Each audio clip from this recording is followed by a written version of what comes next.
بسم اللہ الرحمن الرحیم، السلام علیکم ورحمۃ اللہ وبرکاتہ۔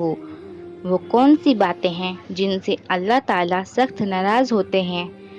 ایک مہمان کو منہ بنانے سے، 2 بیٹی کو گالی دینے سے، 3 چوری اور غیبت کرنے سے، 4 ماں باپ کی عقل کو کوسنے والا انسان، 5 اللہ تعالیٰ کے ساتھ شرک کرنے سے، 6 ایسا انسان جب اذان ہو رہی ہو تو وہ اپنے کاموں میں لگا رہتا ہے، 7 نماز کے بعد دعا نہ مانگنے والا انسان۔